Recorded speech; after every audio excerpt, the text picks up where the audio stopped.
मध्य प्रदेश में भले ही सर्दी ने दस्तक दे दी है, लेकिन सियासी टेम्परेचर की बात करें तो एमपी में सियासी टेम्परेचर हाई है। इन दिनों पीएम मोदी से लेकर ज्योतिरादित्य सिंधिया और राहुल गांधी से लेकर दिग्विजय सिंह और अन्य नेता मैदान में बाजी मारने के लिए जतन कर रहे हैं और सियासी जमीन को मजबूत करने के लिए प्रयास कर रहे हैं। और हो भी क्यों ना, मध्य प्रदेश में चुनाव की तारीख जो सिद्ध पर है। आज चर्चा इसी मुद्दे को लेकर करेंगे। चर्चा को विस्तार दे उससे पहले एक छोटी सी रिपोर्ट देख लेते हैं। मध्य प्रदेश में विधानसभा की तारीख नजदीक आते ही सभी बड़े नेता जनता के बीच नजर आ रहे हैं। हॉट सीट पर नेता निगाह बनाए हुए हैं। चुनाव को लेकर बीजेपी और कांग्रेस के दिग्गज धुआंधार जनसभाएं कर रहे हैं। इसी कड़ी में सतना के बाद पीएम मोदी छतरपुर में चुनावी जनसभा को संबोधित करने के लिए पहुंचे, जहां उन्होंने कहा कि आपका उत्साह और उमंग साफ साफ दिखा रहा है कि बीजेपी जीत का नया रिकॉर्ड बनाने जा रही है।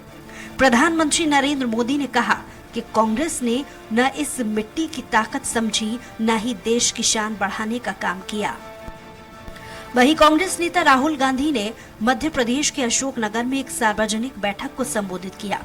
इस दौरान उन्होंने कहा कि पीएम मोदी ने कुछ दिन पहले अपने भाषण में कहा था कि भारत में केवल एक ही जाति है और वह है गरीब। एक तरफ वे कहते हैं कि उनका नाम नरेंद्र मोदी है और वो ओबीसी हैं, और दूसरी तरफ वे कहते हैं कि केवल एक ही जाति है जो गरीब है।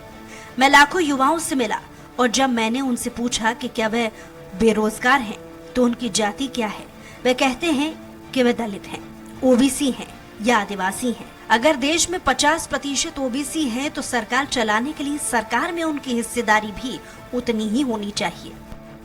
इसी कड़ी में इंदौर की सबसे हॉट सीट बन चुकी विधानसभा क्रमांक 1 में कांग्रेस महासचिव प्रियंका गांधी पहुंची।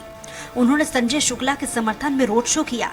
इंदौर में प्रियंका गांधी ने 3 दिन के भीतर 2 दौरे किए हैं।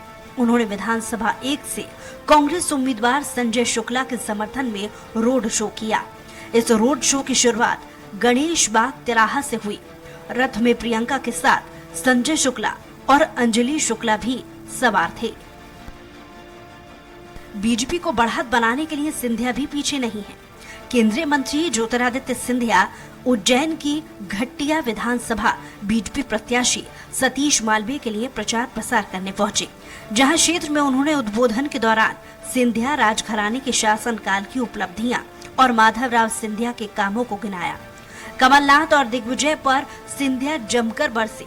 बहरहाल दिग्गजों के दौरे जारी हैं। सियासी तूफान देखने को मिल रहा है। ऐसे में देखने वाली बात ये होगी कि दोनों ही दलों ने जान तो फूंक दी है। आखिर किस दल के नेता की अपील आम जनता को पसंद आती है। सलमान खान, स्वराज एक्सप्रेस।